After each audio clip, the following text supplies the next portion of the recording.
Hello, everyone. I am Lady Garland, and this is Finding Your Voice. This episode was epic. My guest was Bjorn Dufo, aka the Queen of Shade. Now, Bjorn and I go back a long ways. Now, here's the funny thing is we've never met in person, but we met years ago on YouTube. And I've watched Bjorn evolve so many times. There's something that was said in this episode that he has died and come back many times, like the phoenix rising from the ashes. Let me tell you, I have called an episode epic many times, but this one, it blows it all away. So I want you to listen. It's a long episode, about 2 hours, but there's so many gems in this conversation that you don't want to miss. Now, I also realize that most of you are probably not ready for this, but those of you that are, I can see you listening to the whole thing. And those of you who aren't, maybe, and want to be ready, you may not be quite ready, but want to be ready. Listen to it in pieces because this is a conversation that is life-changing. We talk about things that people don't talk about because they're not ready, or they don't think, or they have shame around it or guilt. Let me tell you, we talk about all of these things, shame and guilt, being violated sexually, but how you can take something that you deem being bad and transmute it into something that brings you to the highest peak of the mountaintop. So get your popcorn, get your wine, whatever it is that you want to munch on, put your earplugs in, and get ready for an episode that's going to blow your mind.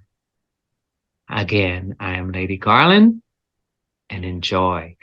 You can follow Bjorn Dufo, aka the Queen of Shade, on Instagram. I am the Queen of Shade, and you can follow me on Instagram. I am Lady Garland.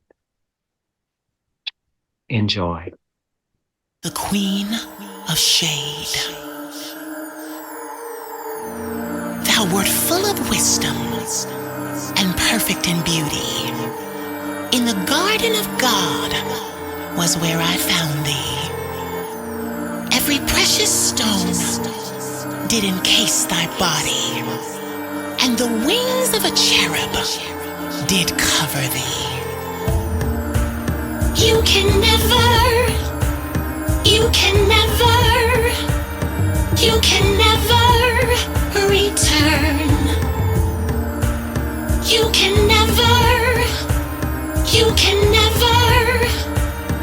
can never return. Hello, everyone. I am Lady Garland, and this is Finding Your Voice. My next guest is someone who is very, very dear to me.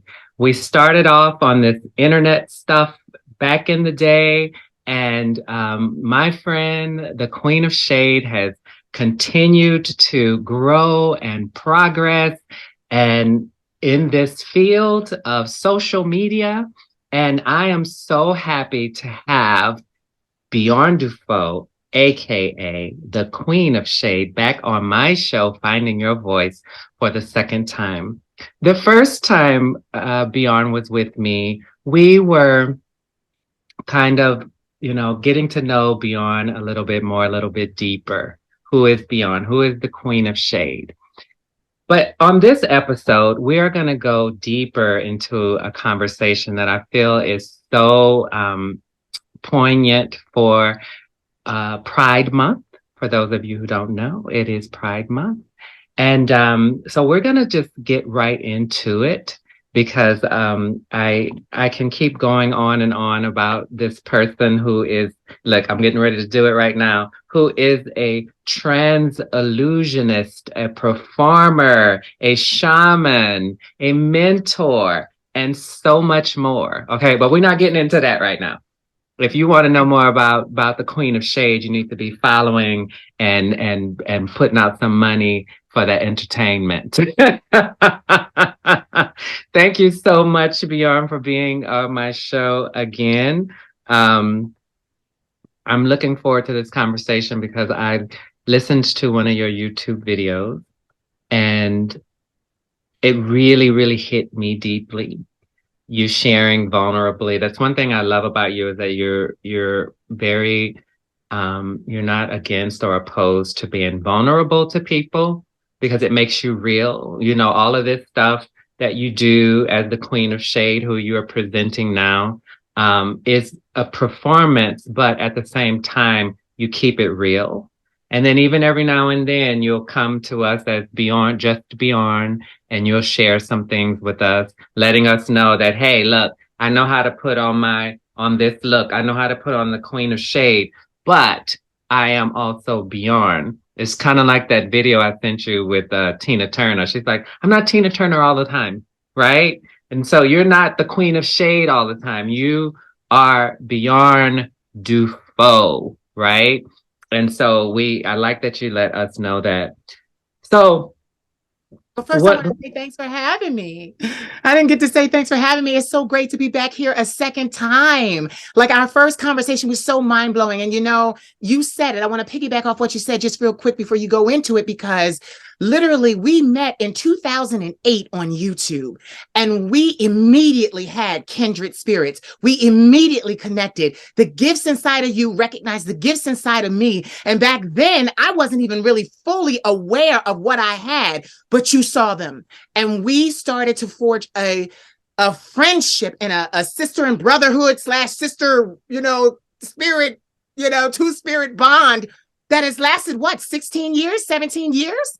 So I just want to say thank you for having me. And it's always a pleasure to talk to you. So go ahead. Just want to say thank you for having me because I don't get to be interviewed often. I'm always the one doing the talk and having the conversation, but I don't get to really, and I wish people would ask more because I feel like you said something really quickly. I want to go into that. They're kind of afraid of this. They're kind of afraid of this because she comes with a lot of power. So they don't really approach and they want to talk to me, but they don't really know if they can. So I'm glad that you're doing this with me and I get to be, even though I'm in the Queen of Shade persona, I get to talk about Bjorn. So just thank you so much for doing this for me. I love the opportunity. You're welcome. And every time you speak, always like I feel what you're saying. That's why another reason why I wanted you on to come back is because we really I don't know, like just for me, even what you were just saying, like when you speak, like there is a lot of power in what you say, right? And I do believe that when you go into this feminine persona, you embody all the femininity within you. And it's so great. That's why you can't be the Queen of Shade all the time because it's too overwhelming for even you. So with that said, in your video, you talked about a few things. Like it was very, very, very deep. And I mean, you were just raw. You talked about being molested. You talked about religious guilt when it's concerning sex, and how you had this summer where you tried to basically fuck the guilt away, and you had numerous sexual partners during that time. The first thing I want to touch on and ask you is how do you, because I have a lot of friends who have been violated sexually as children. And I know that one of the things that I said to one of my friends, I said, I know it's something that you never ever get over. Like it's a stain that it'll always be there, but you learn how to manage it. How do you feel being molested molded you, and affected you in a way of, do you think that that brought some guilt and shame when it comes down to sex, other than religion? Well, honestly, thinking about it, I was talking to my therapist about this.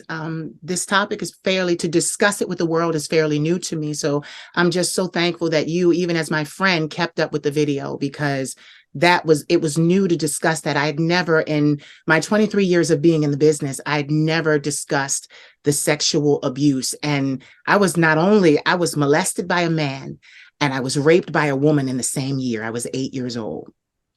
And I'm going to get graphic here. What happens is, with the man, first of all, you asked me the question. I want to go there and then I'll go into that. Well, you're right. How did I feel about that? They stole my innocence. That's how I feel. They took something so sacred from me. And that sacred thing that they took from me was my ability to trust other human beings wholeheartedly. There's, even in my life as an adult now, I trust, like we've been friends for a long time, but let's tell the truth. I haven't met you face to face. It's always been behind the glass. It's always been through the lens. And I must say, I have many, many, many friends and acquaintances that I love and adore. But as a result of the molestation, as a result of the stealing of my innocence, it left me open. It left me open in a way that, I didn't get therapy until I was an adult. So I've had 18 years of therapy, but going back there, it kind of caused me to distrust humanity. I felt like I had been violated. And I want to go into something deep. You mentioned Tina Turner. I was reading an expose on her recently. And in her book, one of her books, because she wrote a couple, but in one of her books, she talked about her sexual abuse, but not just the sexual abuse in the child, the molestation. She talked about what slavery was. And she talked about how slavery's intent was to control and to handle and house and own the Black body. And in owning the Black body, we were forced to work without showing pain, nor to acknowledge pain. Because if we showed pain, if we acknowledged pain, it meant that we were human beings. And our captors at that time did not want us to be seen as human beings. Because if we were forced, or if we forced them to see us as human beings, then the treatment of what they were doing to us would be automatically wrong. If we were something other than human, then they could justify beating us, sending us back out to the field. And, a woman just having a baby and having that baby torn out of her arms and literally fresh off the birthing table is put back in the field, bleeding and trying to, we could not express pain. And what I'm saying this because, I've had a lot in my career happen, and it ties into this, and we'll talk about that later. But when I was molested and raped, my body no longer had complete and full autonomy of myself. I was therefore and forever the property of someone else. And growing up with that idea that someone had taken me, man, even when I think about it now, there was, like you said, this overwhelming shame and guilt, because I couldn't tell anybody. As a child, I knew that what happened to me was shameful. And I knew, even as I'm thinking about it in this moment, I knew that it was wrong and something that shouldn't happen to children. But because it happened, I was embarrassed. And I carried the brokenness of my spirit and the low self-esteem and the fragile nature of my personality my entire life, to answer your question. I'm 40, I'll be 41 now. I've carried that guilt and that shame of being touched and tainted, no longer pure, my entire life, to answer your question. So when you said some powerful words, you said Your microphone is really low. I couldn't. okay. Yeah, turn it up. I want them to hear you. Can you hear me now? Yes. Okay. So you said some powerful words. You said that the molestation left you open. Like, describe for us, like, what does that mean to you, left you open? You know what's so crazy? I'm going to piggyback off of something I just said. It's like a mother giving birth, not having the time to let her body do what is natural to kind of pull her back together. So basically, I felt like even in childbirth, something was ripped out of me. And I was forced, even as a child, to spiritually go back out into the world bleeding. I was forced to kind of deal with that. And let's talk about this. In the Black community, we don't really talk about molestation. We don't really talk about sexual abuse. It is frowned upon. It is taboo. They often say, you know, if a young boy is touched or violated, he's probably going to be gay. My therapist said that to me, and she didn't agree with it. But she said they say that if a child is touched by a man, oh, he's just automatically going to be gay. That's kind of the consensus of our people, though we understand through science that that is not the understanding. That is not what really happens. So it left me bleeding out. It left me completely vulnerable and in pain. And I want to go a little deeper here. You see, even in the molestation, I was fortunate because this man did not penetrate my 8-year-old body. There are young men whom had to go through the pain, the gut-wrenching pain of being penetrated, the blood, the fluids, that pain even after it happens for many, many days.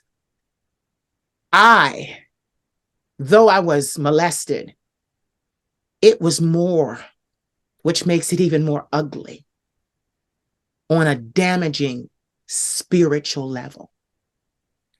He laid me down under the night stars as almost like a ritual, a sacrifice. My naked body laying out in the grass. And even when he felt me shiver from the cold, he took his shirt and covered my genitalia, covered me to kind of ease my pain or my nervousness, my shame. And that head trip did something to me. And I want to go a little deeper. He then began to massage, caress, kiss, touch, lick, suck on different parts of my body. And whispered in my ear, "You're so beautiful. You smell so good. You don't know what kind of a jewel you are." So I must say that because my abuser praised me at the same time, I, to this day, am still not very comfortable with taking compliments. I'm not good with people praising me. I've learned the automated response to say thank you. But when a person praises me, once again, I'm like, you're here to take something from me. You want something from me. You're not genuinely praising me. You want a piece of me. And I've had that all my life. So essentially, they left you with an open emotional wound. Yes. Um, when you say that you felt like you said earlier, I'm going back a little bit. You said that you at that point you said you felt like you were the property of someone else.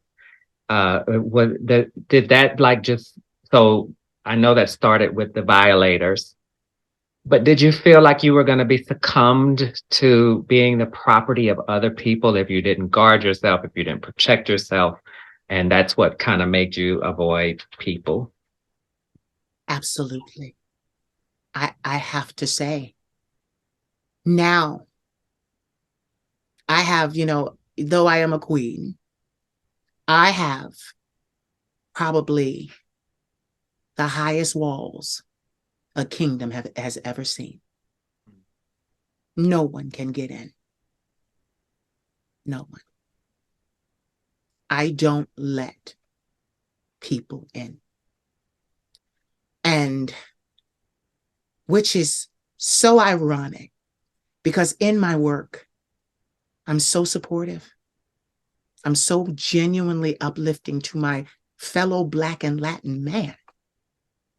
But women, children, everyone feels when they watch my video, they feel comforted, they feel seen, they feel heard.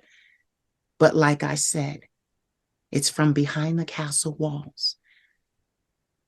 Being a child and dealing with years and years of anger for not being able to protect myself, fight him off, kick his ass, beat him down. I carried that and I said, no one will ever get in like this, ever again. And I do amazing work. But even as an artist, because I sing, got a new album out and everything, I have a hard time performing. I have a hard time going out. My grandmother, for this reason, because she understands, because she's been in many of my therapy sessions with me to support me, she understands what it is. I don't go anywhere without her. If she can't go, my nephews go. I do not feel safe outside of the walls that I call my sanctuary. I feel like the world can be a very treacherous, very tricky place. And I feel like no one out there is going to handle me with care. I feel like if I go out there unguarded, I will be violated over and over and over again. And it's unfortunately as you're speaking, and I've been the opposite. I've let myself succumb to all the treachery out there. And as you were speaking, I really wish that I could say, "Oh no, Bjorn, it's not like that." But the truth is, it is like if you don't protect yourself, there's no one who can protect you better than you can protect yourself. Not even in a relationship. He could be the best man or woman, boy, girl, whoever, whatever you're dating. It's still up to you to be secure in yourself and protect yourself. But when you have a wound that still has not fully healed or closed, it would be more difficult to allow yourself to be in that situation again, because you haven't been out there enough to allow yourself to get the strength to understand how to not allow yourself to succumb to that. So I can completely understand. And I know that there are so many other people out there who feel the same. And this is why we have to have these kind of discussions. And I really appreciate it, because we know most of the people who are celebrities and who have found their way to some kind of fame. A lot of them are still suffering too. They get in those characters, actors, singers, they get in these characters, but that's not really who they are. And, and then like Viola Davis, I've been reading her book. Viola Davis is still hurting. Like she still doesn't feel like she's pretty, because they had people who was telling her that she was ugly. And so, she still, like, I saw her on TV and she was still like kind of ranting about not getting the accolades and this and that. But I'm like, wait a minute, you just did Woman King. Like, you've made, like, you have gotten there, like, you've arrived. But to her, I could still see the fight and the anger. And this is like, she can't even relax into where she's at because a lot of people think that having that acknowledgement is what's going to help heal those wounds, but it's just not what it is. And I appreciate that the fact that you know this about yourself and you have created that castle, those castle walls to protect yourself, and you own it. You own it. I thank you so much for saying it, and I want to add something to this, and I think you will understand this more than our viewers. I'm getting goosebumps. That spirit comforting me and showing up, the ancestral cord and chain. It was so bad that even in my career, I didn't trust an agent. I didn't trust a manager. I didn't trust a studio. I didn't trust a record label. I had to do it all myself, because if I did it myself, I could control what was output and input, what went out and what came in. It actually, and this is so, God works in mysterious ways, but it made me the businessman that I am, because I'm on top of everything that need. And get this, I'm not controlling in anybody else's life. I'm controlling of me. And I wrote something on the internet, on social media, Instagram, I believe it was. And I said, it was a meme, and I do these now. And I said, I am so patient with everybody else. I am so kind with everybody else. But with me, I treat myself like a slave. You have to stay here. You have to do this. You do this. You can't rest. You can't show pain. And but the viewers need to know, I live with bipolar type 1, PTSD, and acute anxiety disorder. I am clinically diagnosed mentally ill. And I punish myself. People look at my work and say, you have volumes, you have anthologies. I do. In my arsenal now, I have 35,000 1-minute inspirational gut punching videos that I created. I just churn them out and churn them out and churn them out because of my spiritual connections. But I chained myself to my desk. And I want to say something else. I know a lot of people would say, well, if you're hurting, how were you able to reach the level that you have reached? And I want to answer that. All of us can do that because I closed off that wing of the castle. I closed it, and I focused on every other wing. And I'm so glad to be having this conversation because I'm 40 years old. I will be 41 in September. And I said to my therapist, after 18 years of therapy, we have never discussed this. And now I know that this is one of my last frontiers before I achieve complete nirvana, happiness. I understand this, and it is not pretty. And she used this analogy. She said, we must never lose our inner children. Our inner child is so important. Our inner child is what fuels our lives. And she said, with you, your inner child has scars and sores all up and down his arms, and he's hiding in the dark, and he won't even let the light touch his sores. There's so much shame. But in all of it, it made me a prolific entertainer and businessman because I do not leave anything to anyone. I have a lawyer, I have an accountant, but I keep my books. And at the end of the year, I send my accountant the trial balance, which is after I have done all of the work all year to keep my books together. He then gets the trial balance, which is a one sheet. It shows the figures on it, everything that was spent and every expense and every profit. And then he files electronically.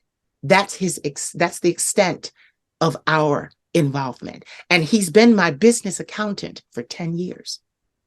And it's been that way for 10 years. But look at this. I want people to understand this. But as an entertainer, it made me so powerful in a world where I gotta say it, the entertainer is the new generation slave, because the ones cutting the checks are white and the talent is Black. It's still a slave field. It's still a cotton field. It's still sharecropping in an environment where that is still going on. I have fought tooth and nail to keep all of my intellectual property, to keep my likeness, everything that I've written, everything that I've said, I had to own. And I was in another interview and she coined the phrase for me. She said, "You're an intellectual entertainer." But she was right, because everything I do is so cerebral, but I don't let it go. I don't. Now I can share it with the public. They purchase my music, they stream it and other things. I do mentoring. They call upon me for not just my mentoring ability, but my spiritual gifts: shaman, oracle, prophet, seer, healer, medium. They call on me for these gifts, but everything. And I used to say this, I felt like the Wizard of Oz, the great wizard. I'm behind the curtain and I've got this screen with this all powerful booming voice, but nobody knows that I'm even behind the screen. As I'm operating every toggle and every switch, there are tears coming down my face, because I have to do this so that I never lose another part of myself ever again. I have to. And all of that, and here's what's so interesting, right? So you say all of that, and all of that ties into the violation of your body at 8 years old by a man and a woman. Yeah. And it's so interesting how these things can have this grip on us. But it's interesting, and it's actually like beautiful at the same time, right? Because I see the beauty in it, because I love that we as humans are so resilient, right? And we're able to like find ways to protect ourselves and cover ourselves from the enemies. And because you can look at it from so many different perspectives, right? Somebody could say, "Oh, poor Bjorn, poor Queen of Shade. Oh, I didn't know." No, but it's not. It's just like you said, that you are clearly saying and showing how you can still progress, how you can still become somebody, even with all of that emotional wound being present, right? And for a lot of people, it hinders them, right? I want to hold that thought. I want to add this, because as you said it, it came up. You want to know why? Because it hit me. You want to know why? Even as you're saying these things, and I want you to continue, because the viewers need to hear your take on this. But this is the difference. It's my pain now. It's not the pain that they gave me. If you understand me, I own it now. I use it for myself. Every pain, I own it now. Like it's mine now. And even as I say that, if you can hear it, I'm angry about it, but it's mine. I can do with it what I want to do with it. It belongs to me. It's kind of like I put it in the machine and I kind of translate it, and it's still ugly. It's still tainted. It still stinks, but at least it's mine now. I just wanted to add that. No, that's like perfection, really, because the truth is the people who have been the violators of our lives in any kind of way, they've moved on with their lives. They're not thinking about what they did, right?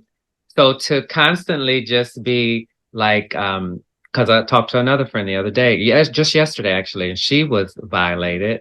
And she now, like, she continuously gets in relationships with men, but she finds a way to make it be where she doesn't have to completely emotionally attach herself to them. And it's a over and over and over again she does this, right? And she understands where it stems from, right? She owns that. And she found a way though to still have those interactions but make it work for her, right? And so that's what you did. You took that pain and you made it work for you. And that's exactly what a lot of people do. And that's what fuels them to be the greatest, right? And then they get there though, and then they realize, like, at some point, some people decide that they don't want that pain anymore, but then they're afraid to let it go because they don't know if they'll still be able to do the things that they've been doing with that pain, right? I worry about that. I'll just be honest, because I put it into everything. My music is very poignant. It talks about all of the hurt and the pain of my life. And I tried to turn over a new leaf, and I did, because what I said was, like I said, it's my pain. So now I control it. I own it. I bought the rights to it. So what I do in my music now is, I had to create my own genre. All the executives and the music executives said, we don't have a genre for this. This is new. What are you going to call it? And I named it French Twist. It's about avant-garde showmanship and, dramatic vocals and up and down. But at the core of it, it's sad music. And what I did with the music was I took every sad experience and I put a very danceable beat to it. Because what I said is, once again, it's my pain. I don't want you to pity me. I want you to dance to it. I want you to live your life in it. I want you to play it over and over and over again at your happy events, at your upscale events. But I'm still in pain. And I must say that I'm still in pain, but it's mine. But I want you to dance over that pain, even though I still grapple with it, and I will carry it until the end of my days. And, I look at it as just something I do. And you know what's weird? Because my therapist said this to me. She said, you have these walls to protect yourself from other people, but you are also protecting other people from you. Mm.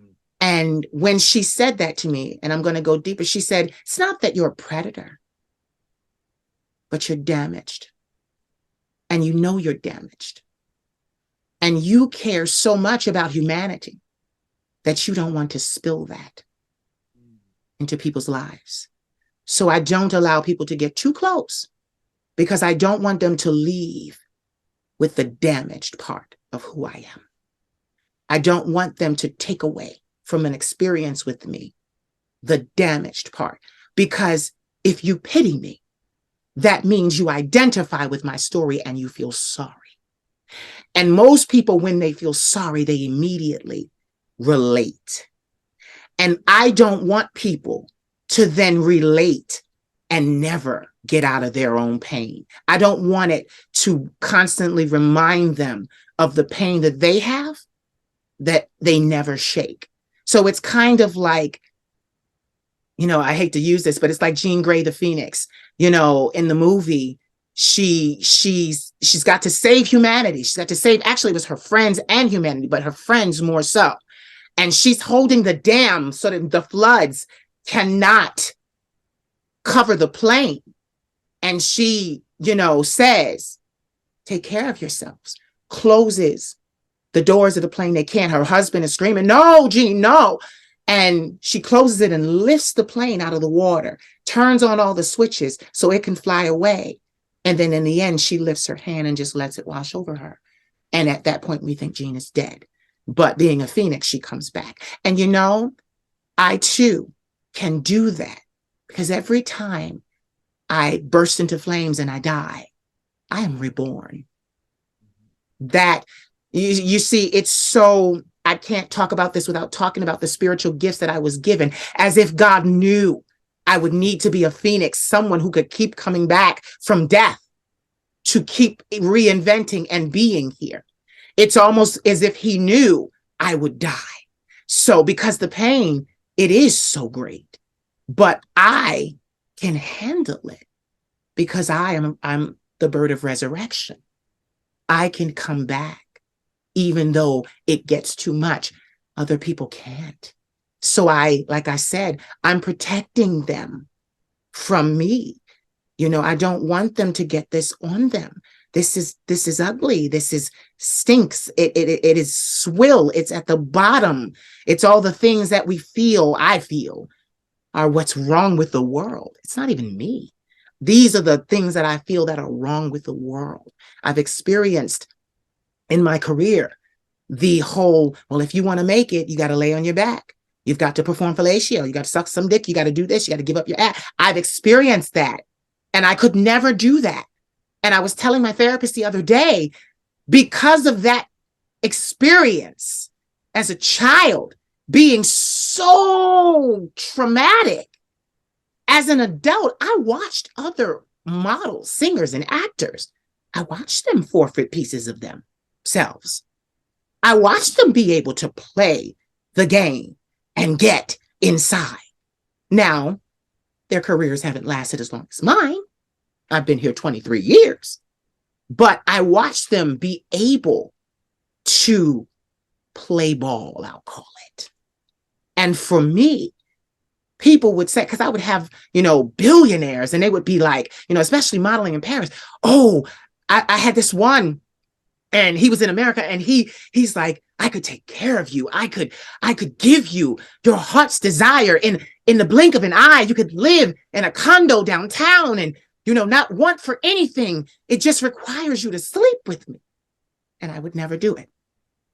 And he said, excuse me, you've got to be crazy because, I was always struggling. I didn't have my grandmother then. He's like, this could go away like that. It's not even that I want to violate you. I want to make love to you. And you can't even bring yourself to do it. And I said, because it's not love. You want something from me. You want what you consider to be my most virtuous part of myself. And I can't give you that. And there were many men I met, even the industry, told me, you're a fool. You'll never make it. When I said, I don't want to go so big. I think I'm going to start a grassroots movement, sing in a couple of coffee shops and work my way up, build a following. And my A&R looked at me and said, you are insane. I want to make sure your voice is heard by millions of people. And you telling me you want to sing in coffee shops? And he slammed the phone in my ear. He didn't say to me, you're crazy, you're making a mistake. But he parted ways with me. But the rest of them, you're a fool. You can't go it alone. Do you know how much it cost? How much it cost? That was always the thing. You don't have the money. But because I was protecting such a valuable part of myself, that I could not sacrifice it again. It was damaged. They didn't know it. I knew it. I knew it was hanging on by a thread. I just couldn't give it. I held out. I held out until my grandma said, okay, you crying about what you can do. You around this house. I got to listen to you lament about your fallen, broken career. Show me what you can do. And then she put $250,000 in my hand.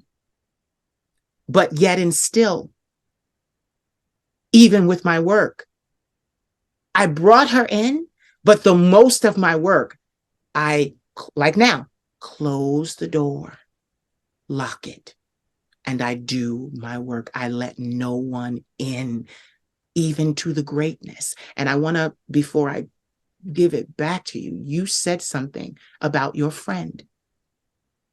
And I just want to say something. I don't get into relationships. I had one boyfriend that didn't pan out. It just didn't pan out. But I knew I didn't want a boyfriend because of this. I got to say it. Because of this pain, I can't give myself to a man. I am forever emotionally unavailable, like your friend. And I know that about myself. I own that about myself. But I'm still, even though I know I'm emotionally unavailable, I'm one of the best lovers these men have ever met. In the time that I allow them to spend with me, it's the best they've ever had.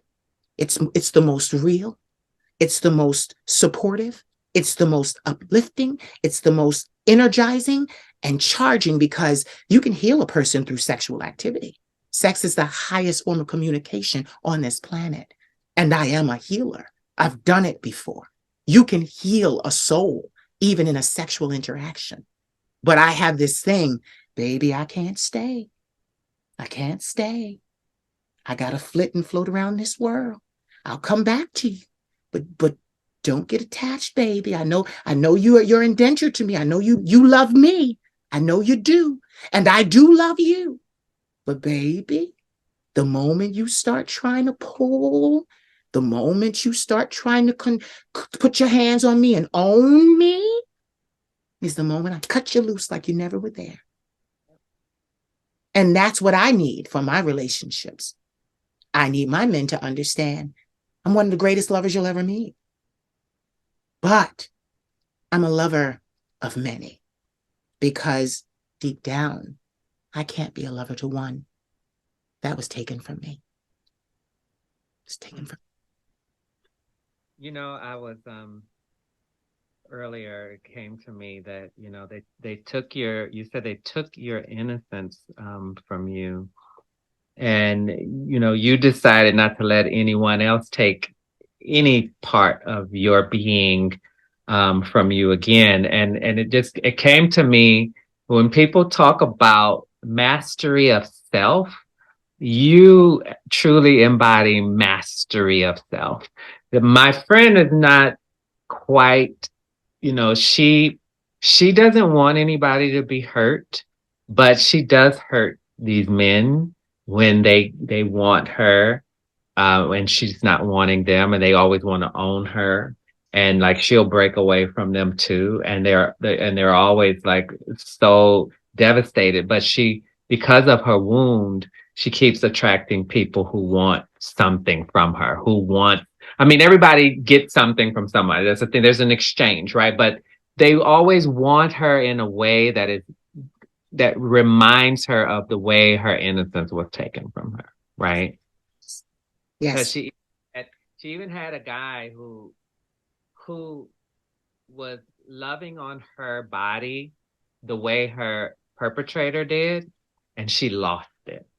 She lost it. She made him leave out the house and everything. So I know I know the grip. And this is why I knew that you would be able to go a little bit deeper. I don't think some of my other friends have allowed themselves to master their pain in the way that you have.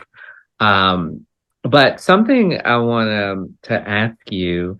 So why now? Why now is it that because I've followed your career for a long time, and this is the first time that I keep seeing you go to different levels, right? Of either how you're performing or how you're presenting yourself, how you're speaking to people, the information you're sharing. But now I see you going deeper into the bowels of your pain and what happened to you and why you are who you are now today. So why now? Why is it that you're feeling the feeling vulnerable enough to share with the world this pain? It's twofold. I want to try to achieve some healing from it. I won't even say healing, some resolution that I can sit with. And one of my greatest inspirations died. And she was not taken care of or treated right. And that was the legendary Tina Turner. She just died May the 24th of 2023. And that did something to me. What I love about her was it was her time. She was 83 years old. She was happy. She said it. She was healthy. She was in the problems that she was having were no longer problems. She died surrounded by family and friends in peace. So that's the thing. It wasn't a tragic death. But when she left, I saw What's Love Got to Do with It, the movie. And it changed my life as a kid. And I feel like watching her, one of the greatest gifts she gave to the world was her pain. Because I believe it's every artist, whether you're a journalist, whether you're a singer, an actor, an author like yourself, every artist wants to be not understood, completely understood. And there's a difference in that. See, when you're understood, that's one thing. But when you arm an agent you're following with all the knowledge of who you are completely understood. You no longer have to discuss it. They'll chime in and say, well, you don't understand her behavior. Well, this, that. In this coming out now, I'm giving it in a way so that I won't have to discuss it ever again. I won't ever have to discuss it. I want to lay it to rest. But in order to lay it to rest, I had to tell it. I had to bring it to the surface. I had to let the ugliness be seen because, like you said, my therapist always says to me, being gay and being a cross-dresser and all of these different things, I was forced, and being homeless at 19 and, for these choices, I was forced to get to know myself. So when you said mastery of self, the scientific word of that is self-actualization, to know yourself as you actually are, not as you want to be, not as you hope to be, not as you portray to be, but as you actually are. And you can embrace, and you can sit with that, and you can share that. To know yourself as you actually are is the most free that you will ever be as a person, as a human being, as a being, because we're taught in science on that hierarchy. It's called Maslow's hierarchy of needs. There's family, there's money, there's career. At the tippy top of that pyramid is self-actualization. And most people die before they ever achieve self-actualization. But you see, my life was flipped inside out. Being gay and all of these things, I was forced because I had no support, not from family, not from anyone. I was forced to get to know myself because so many people were trying to take from me. So I had to say to myself, okay, bitch, you got to look in this mirror and see what the hell they want and why. Why are they so interested? Why won't they leave you alone? What do they see that you don't see? Because, people see greatness in us far before we do. And that was my story. People saw it in me as a child, hated on me, terrorized me because they saw the light, a light that I did not see. So I had to sit down with myself and say, bitch, what is it that these people want? And in doing that, I said, oh, this is what they want. Well, let me master it. Let me put a price tag on it and let me sell it back to them. You want it? You can have it, but pay my price. It was a way, because with the mental illness, I was medically withdrawn from college. I can't it's so crazy because they tell you work the hardest for yourself more than you'll ever work for anyone else when you go into business for yourself. And they're right. But it wasn't as hard. It was hard. Like, get it. I want people to understand what I'm trying to say here. That shit was hard. I gave 23 years to this. It was hard to get to this point. There was so much revelation and cutting of thread to get to the inseam of the thing. Take the dress apart at the seams. Look at every panel. Look at the collar.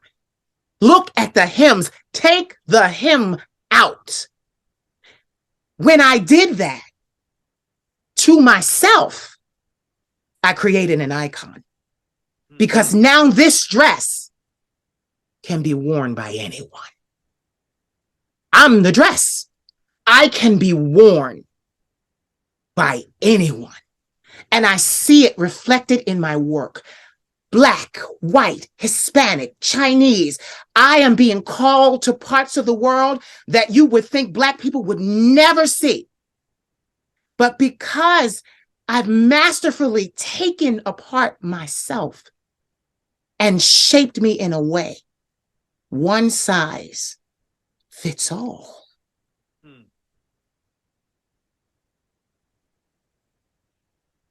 You know, friend, I sent a voice message to one of my friends today on my way home from work to come to this interview. And I told him, I said, it's so funny. When I met him, he was very, very tolerant of everyone. He had just the patience of like Job, right? Just constantly giving people second chances and understanding their pain and this and that. He's another one who's been sexually abused as a kid. And I didn't understand much at that time. I was in my early 30s. But as we've grown together, he's gone in the opposite direction. Now he doesn't tolerate the bullshit, right? And I'm more tolerant of it, right? Like I'm getting more patient in my older years, whereas in my younger years, I would drop you like a hot cake, right? So as you were speaking, I was thinking, I said, it's just so interesting to me. And I've had this thought before, but it came up again as you were talking. And I thought to myself, like, I came on this planet, like, just ready to be seen, ready to show my gifts and ready to show my talents and all this stuff. But for one reason or another, like, I just never really put the work in or had the direction or had anyone to help me or whatever it may be. I just kind of chose a career and I just went in that path. But I still don't feel like I'm where I'm supposed to be at, right? Like I feel like I'm back in a full-time job. I'm feeling that slavery shit again. I'm not unhappy. This job came to me, but I also know that this is not forever for me, right? Like that is not my calling. It's a purpose and a mission to get to the next place, right?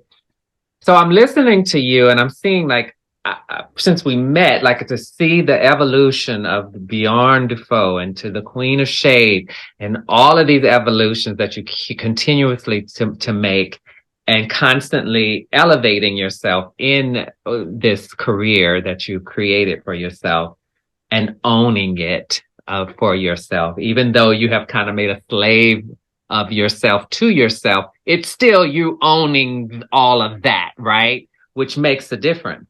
I would rather be in that position, right? But it made me giggle to myself because I thought to myself, I was like, you know, you're not to the place yet where you want to step outside your castle. I'm always ready to step out of my castle, yet the way I have not created what you've created, right? Like what is it that I really want? And you know what? I'm going to be honest with you. I don't fucking know. I've been thinking about that lately. I'm like, there's so many things I know how to do. I have so many talents. I don't even know where to put my energy, you know, what area to put my energy to, right? So I kind of just keep allowing myself to do the inner work, to continuously evolve into the mastery of myself and ascending to new levels of self-awareness. And I just know, and I can feel that peace, like you said, which is still so beautiful. It's like, I don't have obviously the same pain you have or the same traumas you have, but I do have my own. And I have transmuted those things. Some of them still have residue, right? There's just some residue there. But because I've gotten into this place of owning that, it does bring me peace, right? And so even in owning your pain, and not allowing it to still be that these people who molested you have control over you. Now you've taken that pain and you've taken it and you've owned that, and you still, what the point I'm trying to make is that life is so intricate. And people just think there's good or bad, right or wrong. It's not that cut and dry. Because how can one actually own their pain and be at peace with that, right? Like, you would think that, oh, how can somebody own their pain and be at peace? But you can, because listen, each one of us, I'm talking to you, I'm talking to the people, I'm talking to me. Each one of us here on this planet gets to create our fucking life in the way we want to create it. We get to hold that pain if we want to and use it as the fuel to get us to the places we want to go. Or we could let it go and not really have that fuel and be like me, who has all of these gifts and these talents but I don't have the drive or the pain because I was doing the work on letting the pain go. Because I didn't understand that actually you can use that to get you where you're going, and then you can work on letting that shit go. Make $1 billion from it and then let it go. That's my motto. Make $1 billion from it and then let it go. Yes, yes. Cheers to that. I want to say that again to everyone watching. Your pain is yours. I want to look in the camera. Your pain is yours. Make $1 billion from it. And then when you live in a castle, a real one, in the countryside of France, like I'm working to do, then you can let it go and write a memoir and make more money. Use it for you. I love it. I told my niece, because she, doesn't like to see her pain, and but she's using it. She continues to continue. Things keep just coming to her, and she keeps elevating. And I've been watching her progress. And I told her, I said, but listen, I said, what I want you to know is that you don't have to deal with any of those traumas and that suffering now. I said, but it will follow you. I said, it's going to always be a part of your life. I said, so you can deal with it now or you could deal with it later, but it's always going to be with you. Right. And so this conversation, like, it went in a completely different direction than what I expected it to. But I love the beauty in all of it, because all of this, we're talking about molestation at 8 years old by two people, a man and a woman. We're talking about owning pain. This is a conversation that has not been had. Owning it, making something beautiful out of it, and just the power in owning our own stuff. And I love that we have reconnected again, because I'm on that plane now where I'm not allowing anyone, because what I used to do was let people affect my emotional well-being. Somebody did something or said something or what, and it always took it in. I've always absorbed it, because I had a lot of insecurities that I was unaware of. And I did not realize how much I was allowing. So you see, on the flip side, you had gotten violated, and then you took ownership of your body, of your mind, of your soul, and you built your castle, and you said, another motherfucker will not do that to me again. Whereas I was on the other side, constantly letting people take bits and pieces of me. So I was being molested in an emotional and spiritual way, right? And then I had to come all the way to almost 50 years old to finally say, I will not let another motherfucker emotionally control me again. Do you know? Same thing. You hit it on the head, Garland. There are more. I say this all the time to my grandmother and to my inner circle. And you are a part of my inner circle, which is why I'm saying it. Because I even from the moment I met you, I knew we would work together in person. And I'm going to speak to you after I say this because Spirit is speaking to me about you. But there's more than one way to slap somebody. You don't have to physically slap someone to slap them. And what people don't understand, you don't have to physically rape someone to rape them. You don't have to molest someone physically to molest them. We are spiritual beings. Most of the things that plague us, make us happy, make us angry, and make us healthy are in our minds. In our minds. That's where the poison or the blessing or the medicine, that's where it's got to get to. I said to my grandmother, I said, I feel like, because I'm going to share something with you. I was up for a television show recently. I think I might have told you. I was up for a television show and it was going to be a big deal. And they were bringing me on board and it was roll out the red carpet. And it was, we're going to make sure you have what you need and different things like that. And, it was in America though. And I know without a shadow of a doubt, beyond a shadow of a doubt, that I belong in France. I got to live there at 22 years old as a fashion model. And I knew that one day I would return.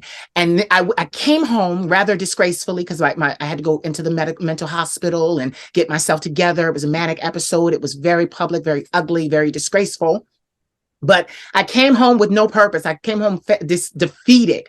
And then as the years went by and I started to work on myself, I developed, and the reason I worked so incessantly behind the walls is because I built a package. I built something to take back with me. See, the first time I went empty-handed. But I know this time I'm not going empty-handed. I got something to sell here. And when I say sell, I mean me own it, sell it to the public, but it'll be in France. I got something that I can enter the market of commerce with as an entrepreneur in the French community, in the French nation. So, the TV show, things started happening. I started hearing different things and then my role changed. And as my role changed, I said, oh, see, this is that American shit again. This is that shit. They tell you they're going to give you this. And then, but maybe we're going to, they start taking pieces away. And what I love was I talked to the showrunner and the executive producer and creator of the show, and we parted ways on very good terms. I ended up speaking to him and he decided to get out of Hollywood altogether. He decided to go back to school and become a licensed therapist. He decided. And as I was talking to him, I said, because my greatest work, my greatest achievement, my legacy has been, though I've been damaged and wounded, I helped so many people. And I want to stay there because I know you're going to pick up on it when I say it. But even being in the church as a child and being indoctrinated and leaving the church, it still was, okay, I'm a homosexual. You guys call me a faggot. But if my soul is in jeopardy, look at how many souls I've won.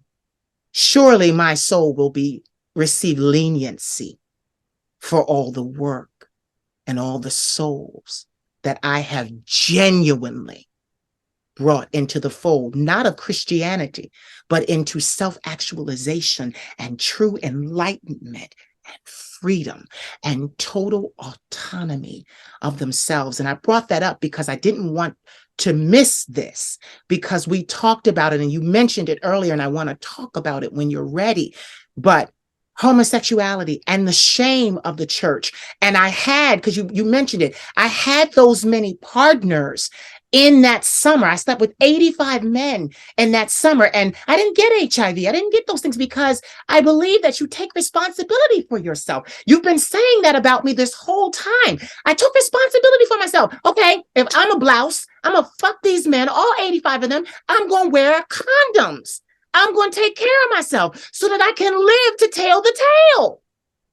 But I slept with that many men because part of me, even through that molestation, still feels, not felt, feels guilty. Even through the indoctrination of the church, feels guilty about having sex, feels guilty, feels judged about having sex. That's still something I'm working on. Even though we talked about this, I'm going into my 11th year of celibacy.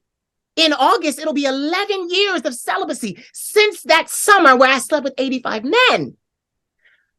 I did that because I kept trying to see if I could get past the guilt, get past. And me, you know me as my friend. I work to excess. I do everything to excess. I just go hard. Like you said, that fuel, that drive, I've got it. And even in that manner, being intimate with men, it was like, I'm going to keep going until I no longer feel ashamed of this, till I no longer am pained by this. Got to 85, still ashamed, still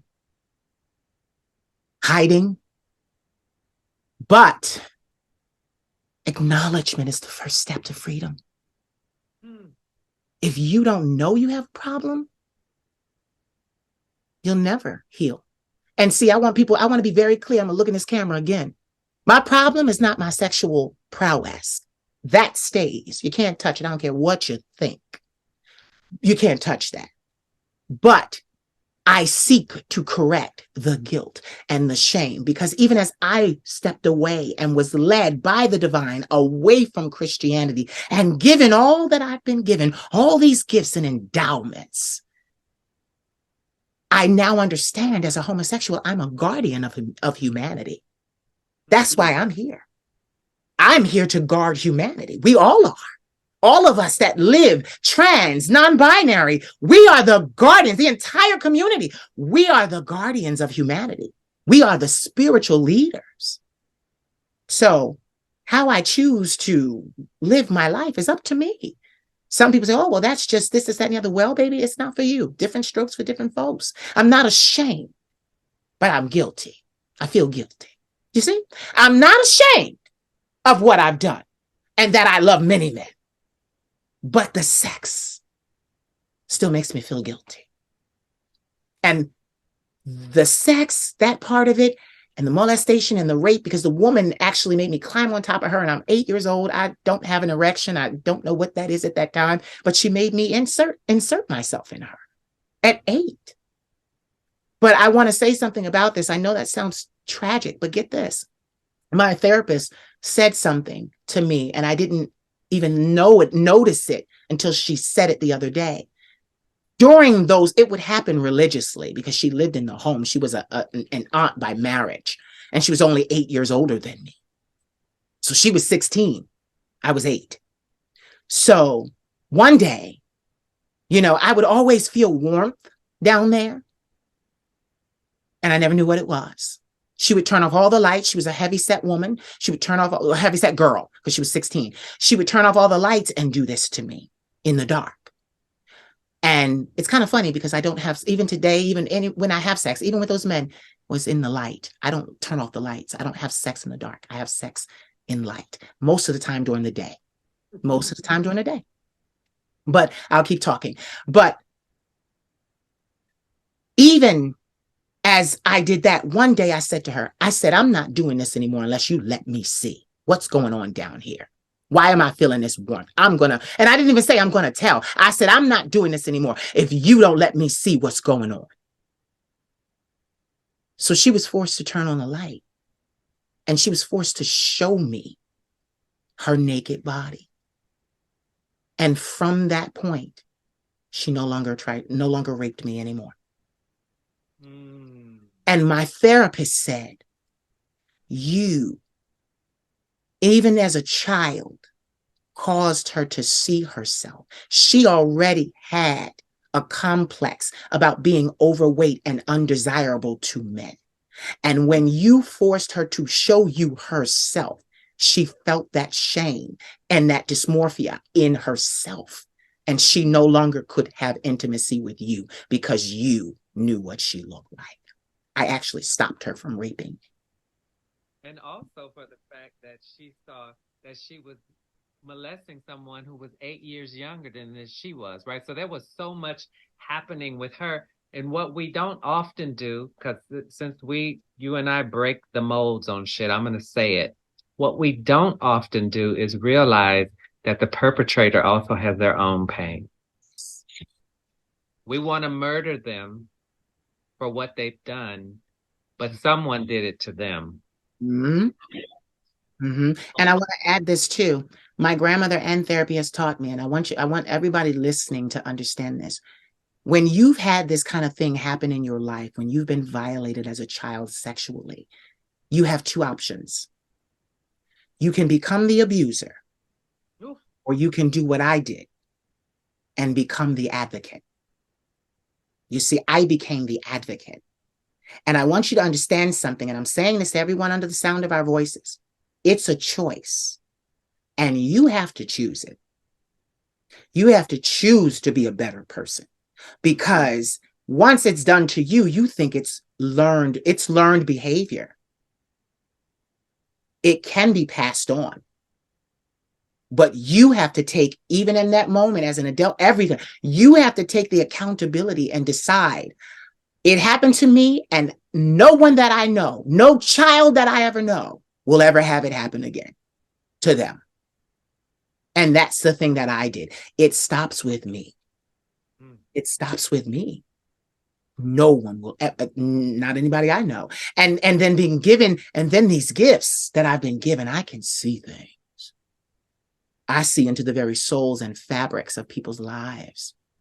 So if you chose the weaker of the two, which is to be the abuser, I'll know.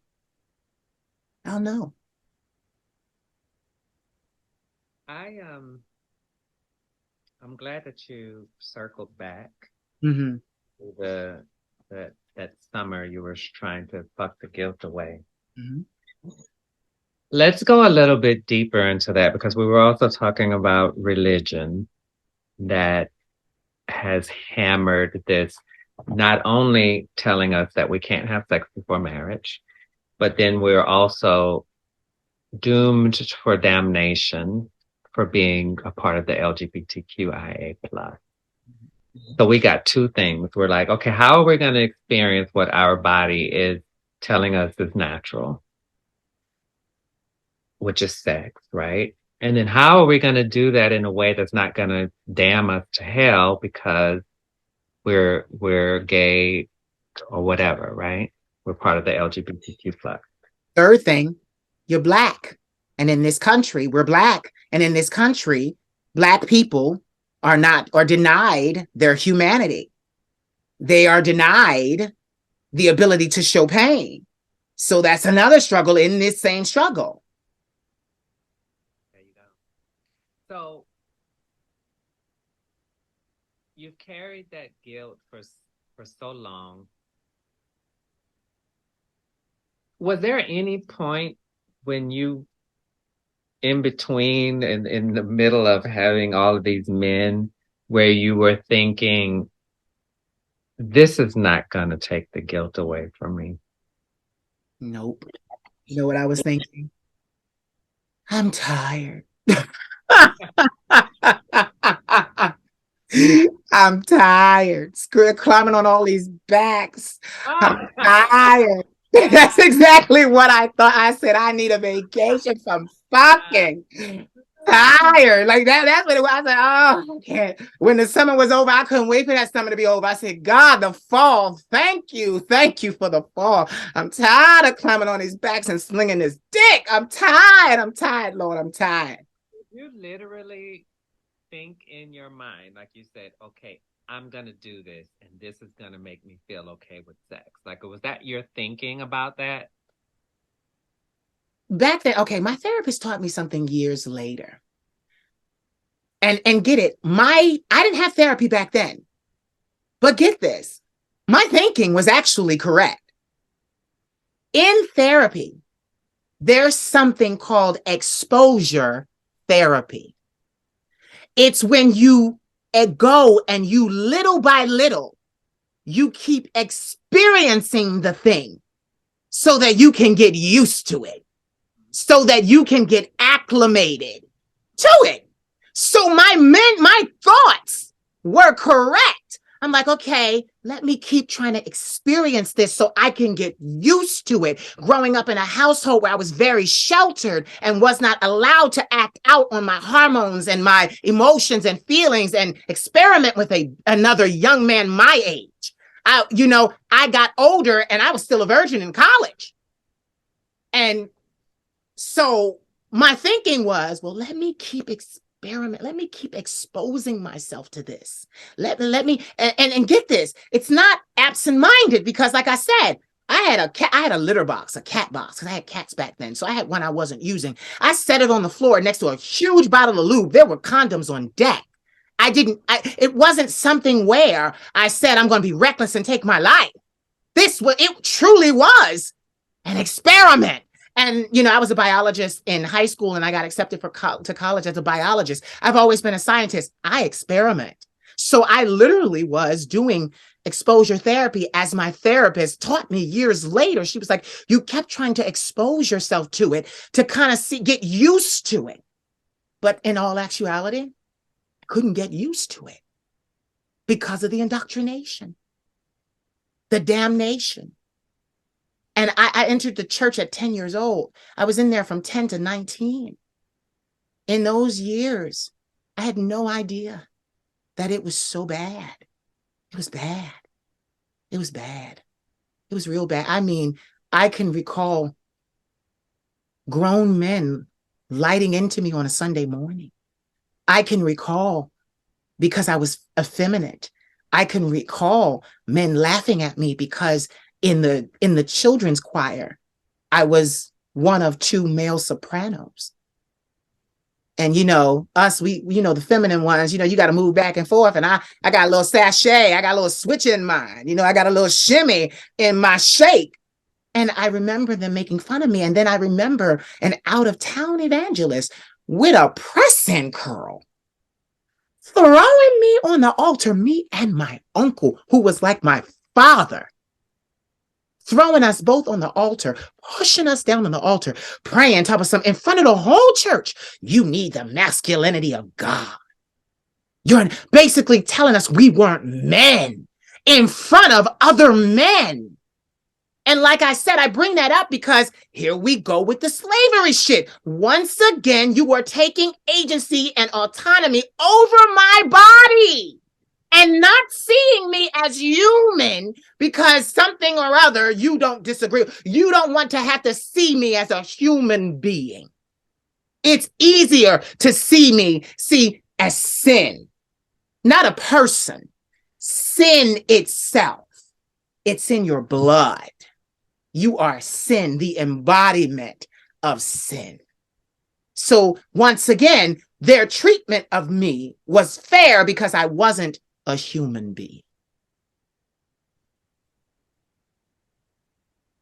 I said, I wrote something down and I said, confession is good for the soul.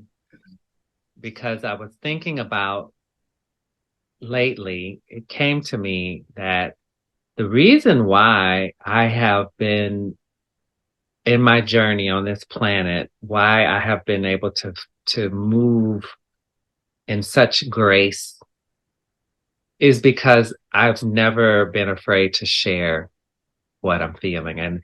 And recently I shared something with someone and I felt immediately that what I shared and what I was concerned about, I felt it dismiss itself. It just dispersed into the universe. And I was like, oh my God, like I've come so far in doing that in the beginning when I was doing it, I wasn't realizing how much release I was getting because there was still such a stack of layers of shit that needed to go. But every time I talked about it, there was a little bit that left, a little bit more that left. And now I'm like at that very place where there's the maintenance, right? And so now I can literally feel it when I start talking about something that concerns me, even if I'm doing it with myself. I can feel it leave like that. And it's not so heavy. Like I don't feel like there's still more digging that I need to do. It's just surface stuff now because I have allowed myself to share. And so one of the things for me that with a feeling that saying this where we're at right now is the reason why I wanted to have this conversation is because I wanted to also share that for me, I am a transgender African American woman. But I also went through identifying as gay because I didn't know what else there was. Like I didn't feel like I was gay, or I didn't really think that I was gay, but that was all the terms I had at the time. And so, I had all of that, what we just talked about, the guilt and all of that, the shame. And I'm 48 years old, and I'm going to just tell you that in the last maybe 3 years, on Clubhouse, what I started doing was going into some rooms where people are talking about sex freely, bondage rooms, all kind of crazy shit. And I allowed myself to get on stage and speak about some of my experiences and also confess in front of people that I didn't know about my religious shame and guilt. And as much as I have loved the way my body has felt, having an orgasm or just having skin on skin with someone who I'm physically attracted to, I didn't have like an imminent, like it wasn't in the forefront of my face of the guilt, but you knew that something just didn't quite feel right. Like I didn't feel the complete freedom of it. And I've known people who just don't have that kind of guilt and shame where they're just being themselves and allowing their bodies to connect with so many people and loving it. And I didn't know what that felt like. But as I allowed myself to talk about it, I started realizing that there was that guilt and shame when I got in a relationship with the guy who I'm with now. And he is a white man born in the 50s, late 50s, who has no idea about what it feels like to not have that kind of freedom. Because he asked me the other day, what is it about? Because I think I was telling him about this conversation we were going to have. And he was like, I don't understand that, having guilt and shame over it. Like, where does that come from? And I said, of course you wouldn't understand. You're a white man in America who's never, ever had anyone question your whatever you wanted to do. Whatever you wanted to do, you did it. No one questioned it. No one told you that you couldn't be anything that you didn't want to be, right? Like you just had full autonomy over who you are, which is beautiful. I learned so much from him. I've gotten to this place of freedom because I'm with him. This was a soul connection for me to get over this shit that I've been carrying for almost 50 years. So in the last 2 years of my life is when I finally even realized that I'm actually more sexual than he is. I'm more open to different types of people than he is. And I was like, finally reached that place of freedom when it comes down to sex. And so that's why I wanted to talk to you, because I know that you said that you still carry that guilt. And so we know that part of that is coming from being molested, being Black, religion. What do you think it's going to take for you to move past this and allow yourself the freedom to just be touched and to touch again? You know what's so crazy? People are going to be like, oh, this bitch thinks she's the legendary, but I am. I'm just going to say it. I am legendary. But here we go. I'm gonna answer this. In music, because music was my first love. Music has always been my first love. And being the Queen of Shade took me away from music. And I felt like the divine was telling me, trust me, I got to take you in a different direction to give you what you want. You got to go in a different direction, but I'll give it back to you. And I had to release it into the spirit world. And people didn't even know I sang for years. Whereas on YouTube, when you met me, I was singing covers. I was singing, I was doing, what was, my passion. And then the Queen of Shade came, and she's this spirit worker. She's this oracle. She's this shaman. She's this, lightning healer through her words, not necessarily through her voice of song. So turn around, and I felt like I had to let it go, only to get now where I am now. Queen of Shade is built. Empire's built. We're living in the maintenance phase of it now. So I don't have to wrestle. I just have to stay by the phone and take the best offer, basically, So I need to get my charger. Okay. Okay, no problem. But I'm in a phase and a stage of my career where I just have to, wait by the phone and, wait for the right dollar amount. And in all of that, with all of that, Tina Turner inspired me. She was with a man for over 30 plus years. And because she had been so badly damaged by a man before, she allowed herself to love, but she did not do the marriage bond again. She refused to do the marriage bond again. And then at the end of her life, she said she wanted to marry him because she loved him. And then also because she felt it wouldn't be right for him to not have access to what they built together. Mm-hmm. So she married for a reason. Mm-hmm. Once again, not for just love alone. You see where I'm going? Uh-huh. So for me, I feel like, it's coming. I'm about to foretell my own future. I do it for everybody else. I'm about to tell you what I see about me. So it just like a screen. It just pops up in front of me. This is what it is. There is about to come a time in my life where I am going to reach the height of my glory, where I am going to be bathed in success and luxury. And I know that that's going to happen in Europe, just as it did for Tina Turner. At that point, I feel that I will be able, once I'm where I want to be, once I'm doing what I was born to do, which is touring Europe and singing and being the Queen of Shade and speaking to, doing all the things that I've learned to do and built this empire to do.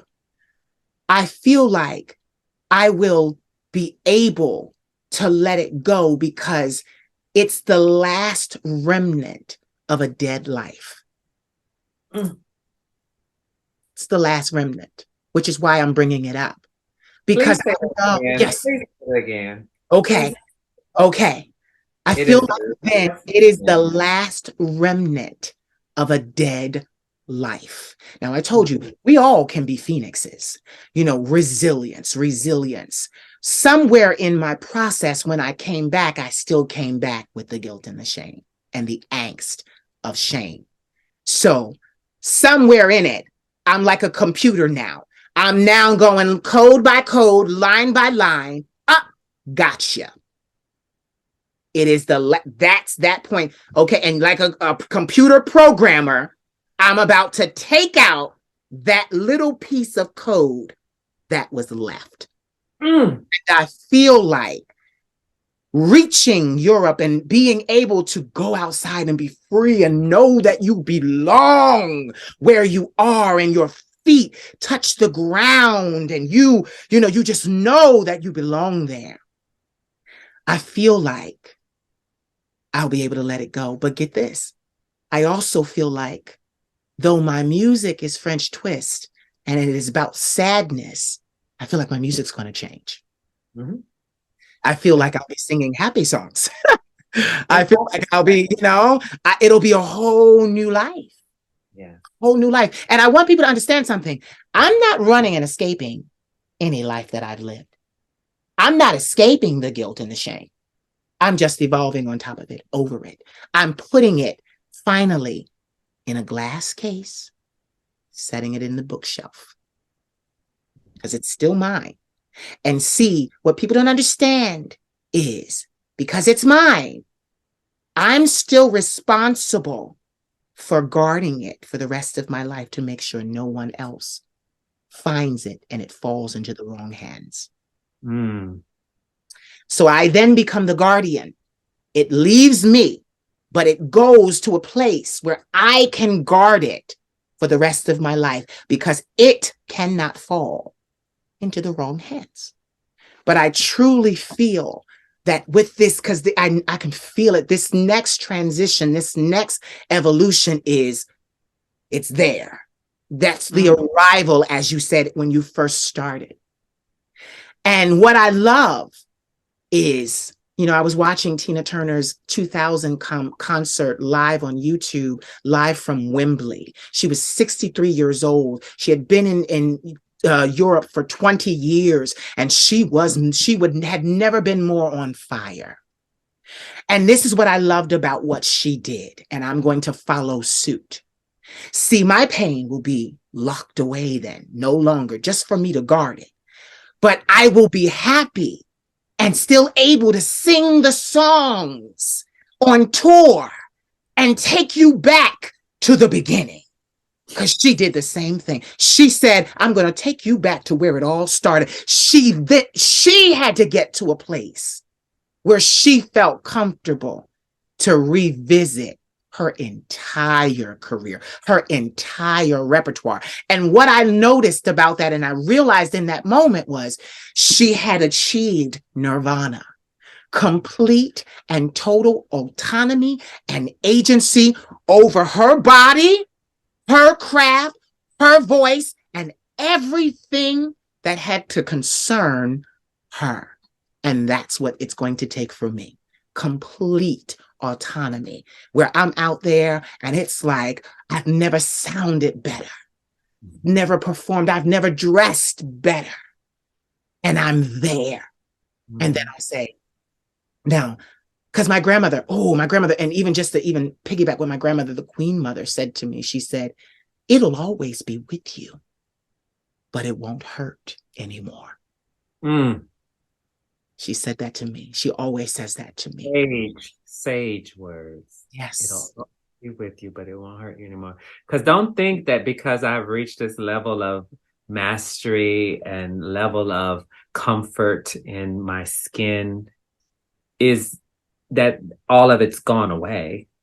It tries to pop up and revisit me often, but it doesn't feel the same way anymore. Like I literally can have a moment where I'm like, oh my God, like I can literally feel how I would have reacted years ago, not even that many years ago, before.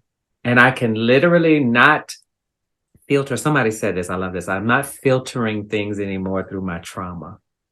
But I remember how I reacted to whatever is triggering at the moment. I remember how I would have reacted, but I'm so clear about I'm not doing that anymore. I'm grown. I don't have to do that anymore. And so I make a different choice. And so while I'm talking to you, like this is like I love when I have these conversations with people who I'm so connected with, because like literally right now I'm in complete and utter heaven, right? I'm in heaven. I actually feel like I'm seeing your soul and you're seeing my soul, like we're two spirits speaking.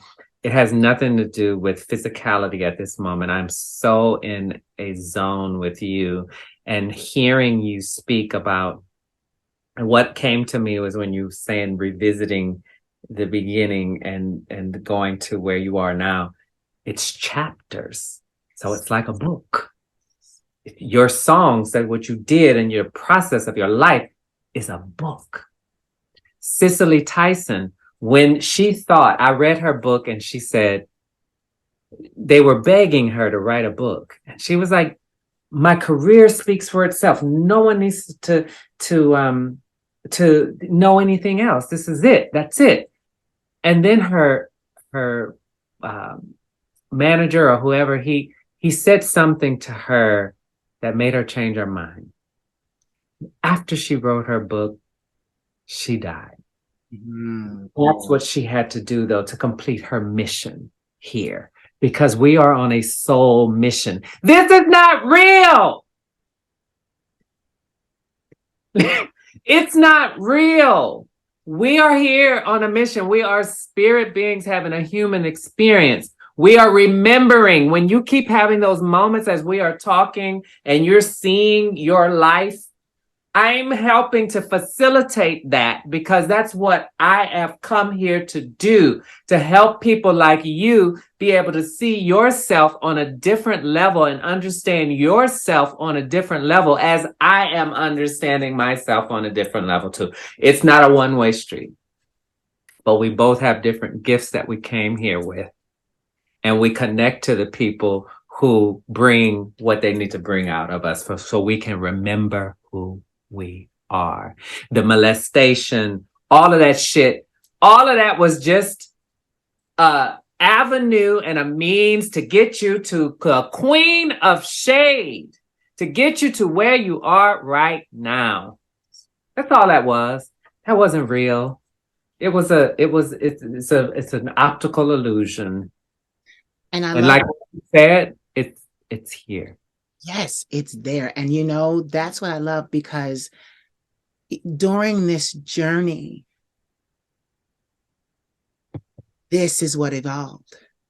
Yes. And when this evolved, this evolved. It was this. And when I tell you the way that I think now, oh my goodness.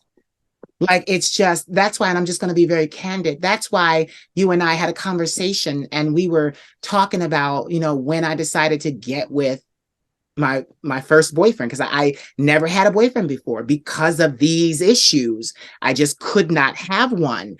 And I'm like, no. And then I tried it. And, you know, I met him 20 years ago. I loved him then.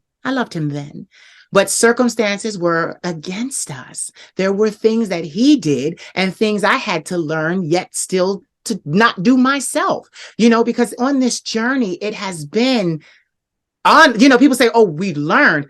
I had to unlearn a lot of things. So even with him, you know, when I uncoupled from him, it was so, even the way that I did, the night before, he said whatever he said to me, the way he said it. And that was all he needed to say. I didn't have to have or feel the need to have a conversation, an official breakup conversation. You said what you needed to say. And, you know, I have this thing, we've been talking about it. It's been in the underlying current of this entire conversation. I shared it. I gave it to the world. I gave that experience to the world. And when I tell you, Garland, I didn't shed one tear. I'm different. And my grandmother said, and I'm gonna be very honest with you, because we are like that with each other. My grandmother said, you didn't want that in the first place. And I think you did too. I think you did too. Yeah, you remember I said that to you? I was like, I don't want that. Like, you don't feel right. Yeah. You're like, you don't want that. Like, wait, what are you doing? But you know, it's sad to say. It's sad to say, Garland. It was on my bucket list. And you know, that's why when he went the other way and we were no longer in sync and he decided to veer off, I said, oh, no problem. And I veered. It was no problem, because I wasn't really, it wasn't my life's pursuit. No, it wasn't. And you know, people, I want to talk about that. People, you know, people think, oh, wow, how can you love that many? I was talking to someone last night and he was like, you know, we were talking about it's Pride Month, and he was talking about, you know, I wish gays would adopt more of an understanding of norm, and this is that. And I said, whose norm? Who's understanding? Who's understanding? I said, Heterosexual society is completely different than homosexual society. First of all, in homosexual society, we have sex purely for enjoyment. They don't understand that.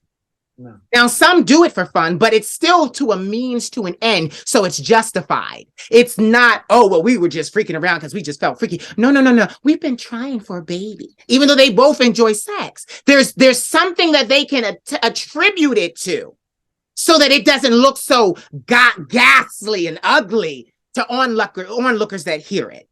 But for us, it's like, no, I felt like fucking him. I fucked him, child. You know, like, oh no, child, no. Oh, yeah. Did you see him? Did you see his like, that's us. We do that.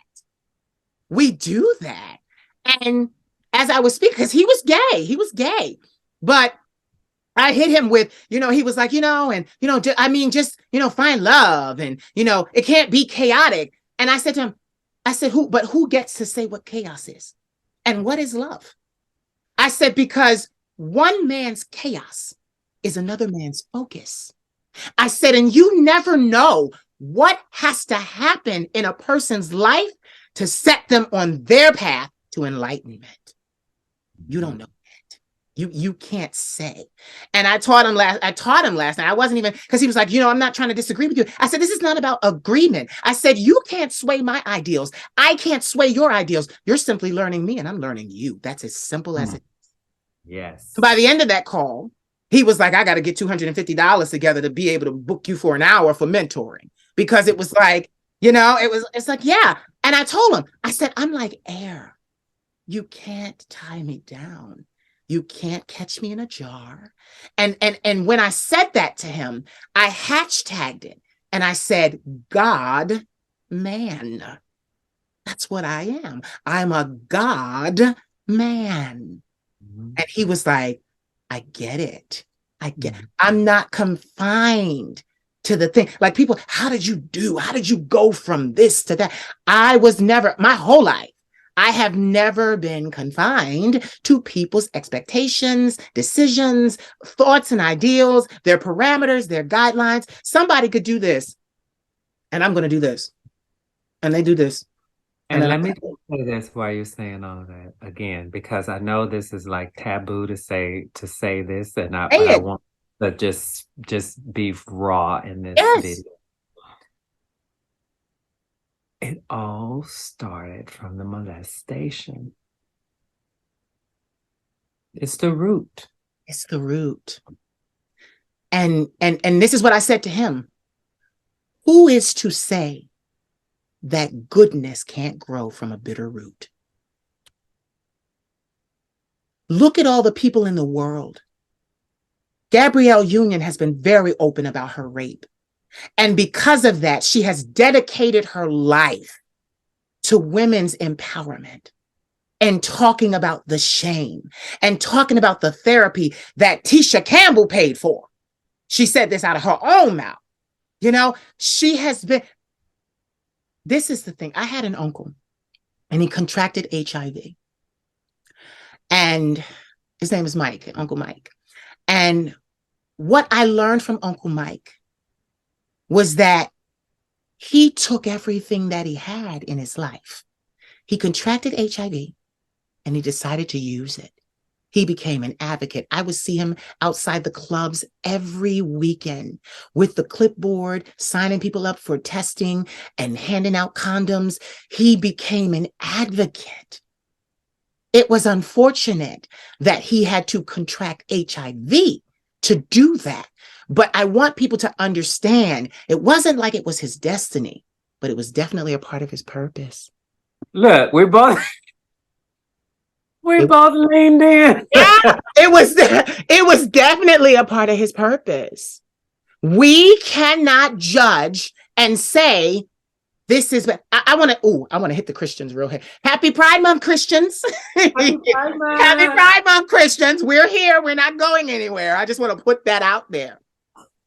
But I want to say that in the Bible, God said in a passage of scripture, the wheat and the tare, meaning the wheat and the weed that grows around it and tries to suffocate and kill it, must grow together. And no man can separate the wheat from the tare, because you will throw away wheat thinking it's tare, and you will throw away tare thinking it's wheat. Only God can separate the wheat from the tare, because he knows what to look for. He said, let it grow together. Let it grow together. Together. Let it grow together. It's not going to destroy it. You'll destroy it trying to get rid of what you think is bad. That's the problem. And I said that earlier, right? That we spend too much time trying to say this, what's right, what's wrong, what's good, what's bad. It all works together.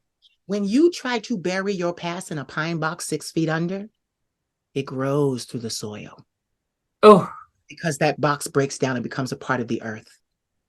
All the remains inside that box become parts of the earth.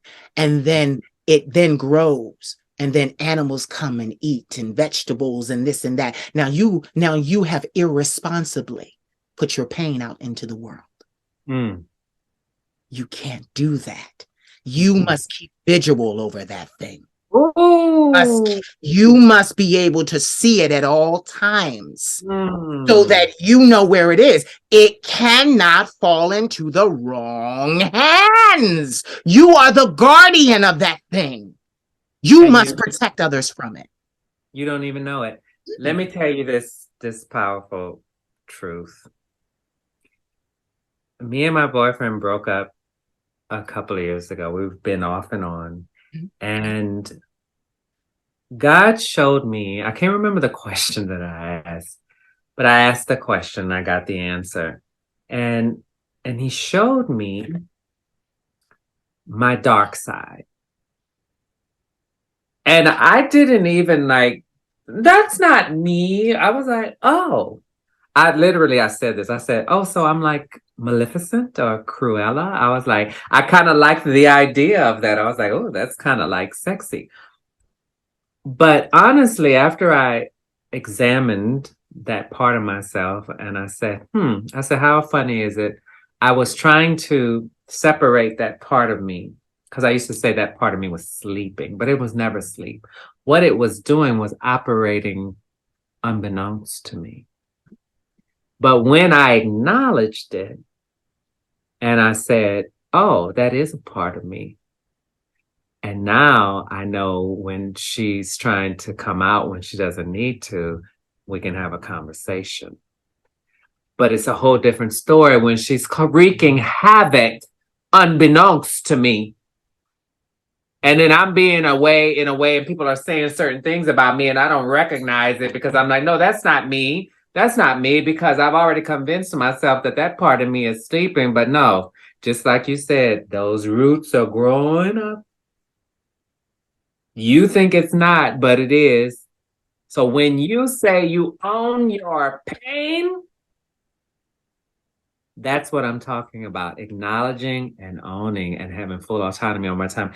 But child, listen, I'm going to speak like as if I was you. There was no way that I would take away that molestation from myself if this is where I got to be at for that. Thank you for saying it. Oh my God. I wouldn't change it for a thing. No.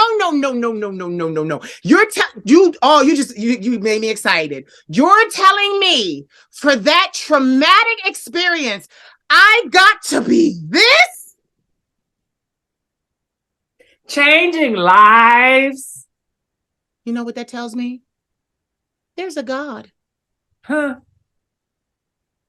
A plan and a purpose. And she's quite brilliant. She's quite brilliant. Masterful. You see, people, oh, well, how could God allow that to happen to me? Yes. Baby, stop blaming God. He didn't do that. People did that to you.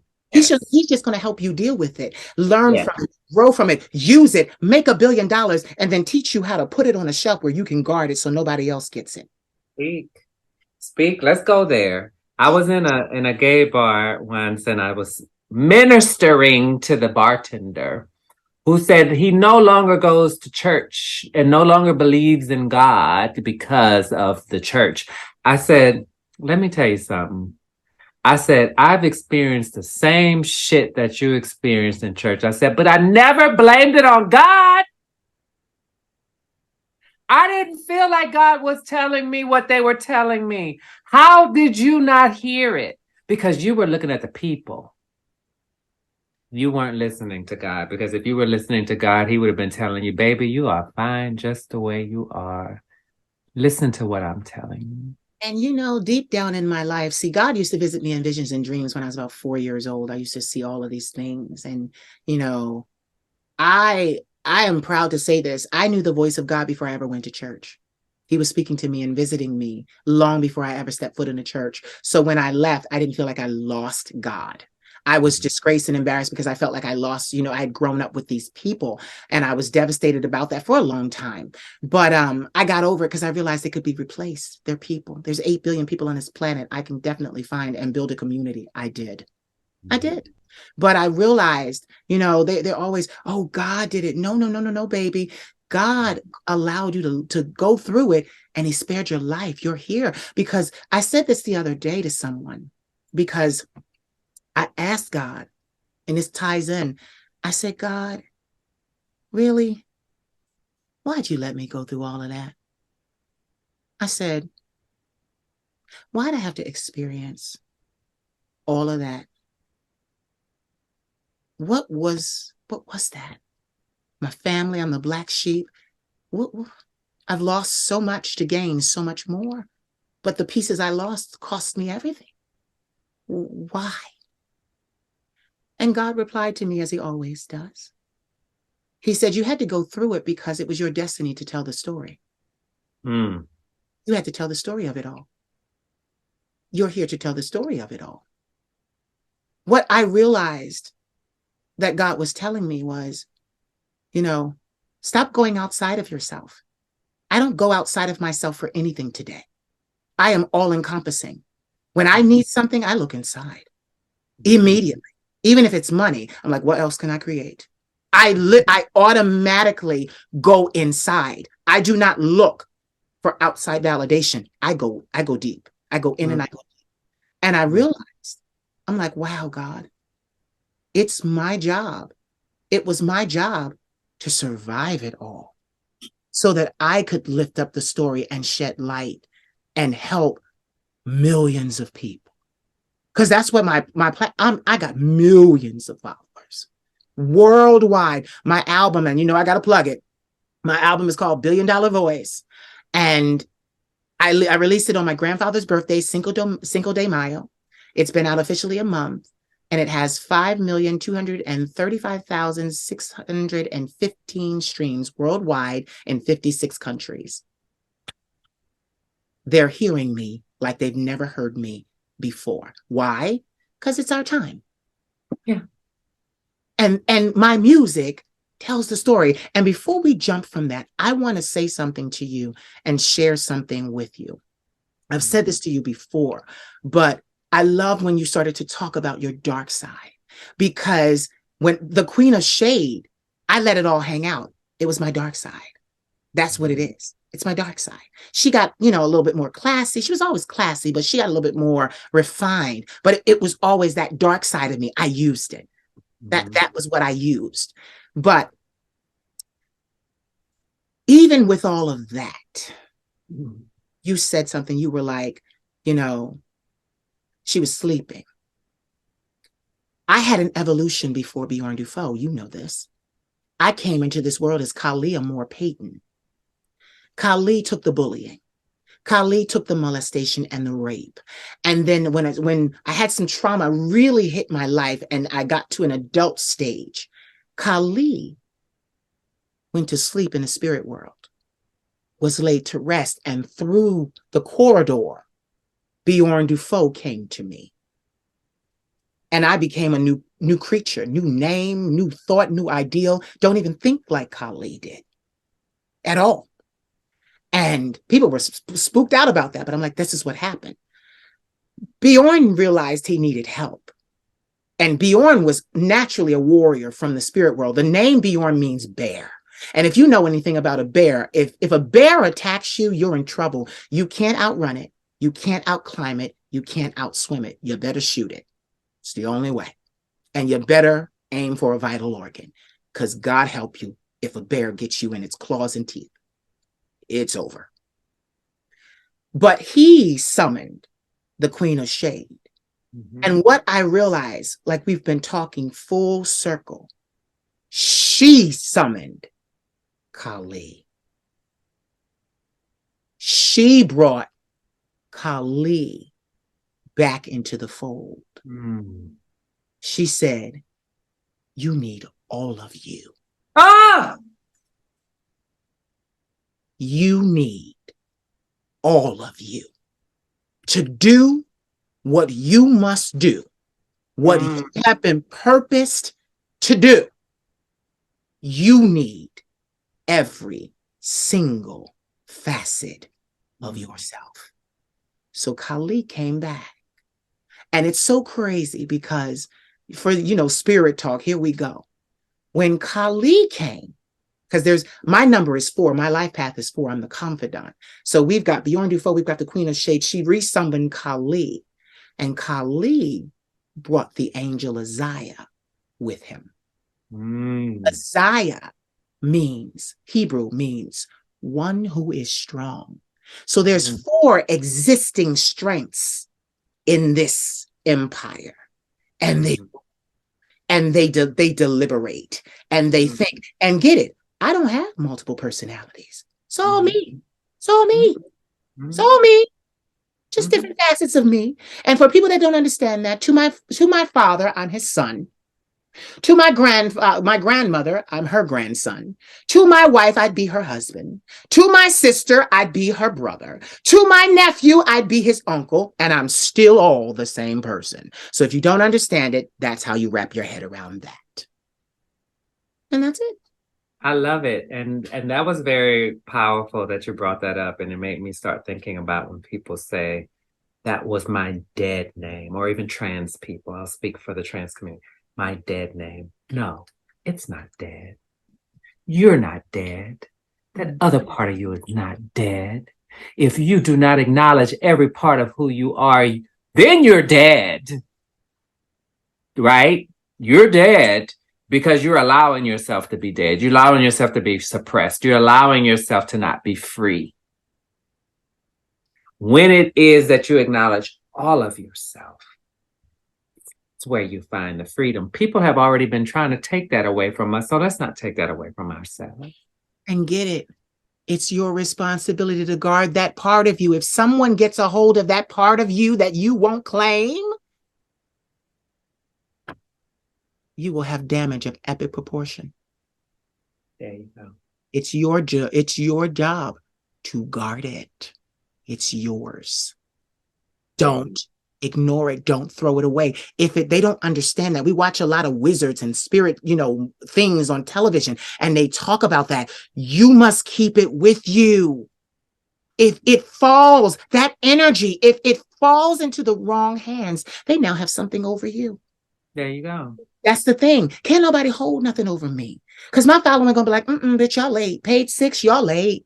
Well, she told us all of that. She told us all of that. I will be able to live a beautiful, transparent life. That's what I live. A transparent life. A changed life. I live a changed life. I love it. I love it. And let me tell you, Queen, I am so proud. I'm happy. I'm joyful. This is something that I've been seeing myself be for other people who have arrived to a place that I haven't gone to yet. And I love that feeling of being joyful for others. Because if I cannot be joyful for you and what you've accomplished, it's going to hinder where it is that I'm supposed to go and where I want to go, right? And so I just want to tell you that I am proud of you for taking ownership. It could look like, here's the intricacy. You say, I built this wall, I built this castle, I built this queendom for myself to protect myself, to guard myself. One could look at that as you're not free. But then on the other side of that, it's like, no, I am. Because I decided this is what I want. This is how I want my life for now. Because there's a lot of things that's happening behind these walls that I cannot afford to let someone else come in and dishevel. I trust myself more than I trust you, motherfucker. Don't get it twisted. Yes. I am proud and I see you. I want you to know that I see you. I see you beyond the beautiful hair and the makeup and the clothing. I see you. And that's why I wanted you to be here. And I want to end this off. I will say this and then I'll let you say your last words. I have felt the pain of all of my friends who have been molested. I have been angry with them about the violation. I have been fucking pissed off at their parents who they told, who still did not believe them or told them to be quiet. I go through all of that with them, and I did not understand why I empathize in the way I do and why I feel it so deeply in the way I do of that violation until today. And it was because, like I said earlier, because I have let people emotionally and spiritually violate me over and over and over again. So I never felt it physically. I never had it done to me physically, but I've had it done to me spiritually. And that's why it resonates so much with me. That's why I wanted to have this conversation today. I am so excited for the world to see this.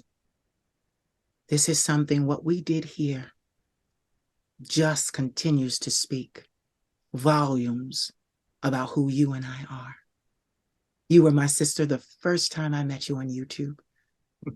And I told you, you did a shoot. I'll never forget it. You did a shoot, and it was very Josephine Baker-esque. You had the hair and the circles, and you had the pearls and beautiful body, and the black and white. It was very Josephine Baker. And I knew then, because she's a huge inspiration to me as well. So I knew then, I said, this woman.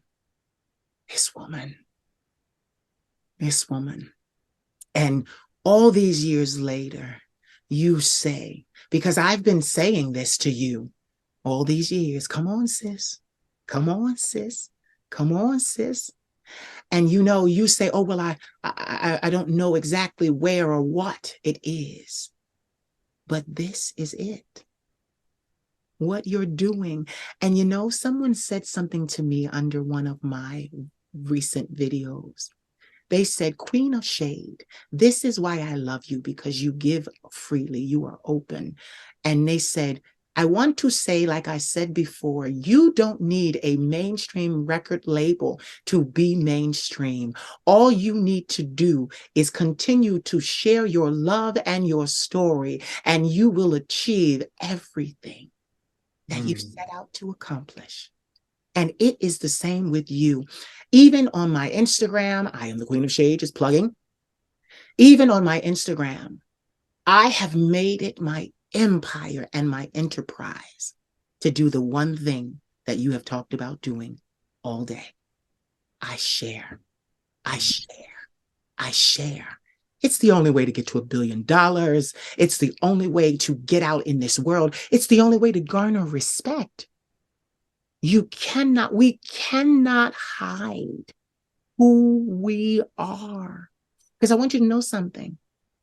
Then people like you come along and you see it anyway.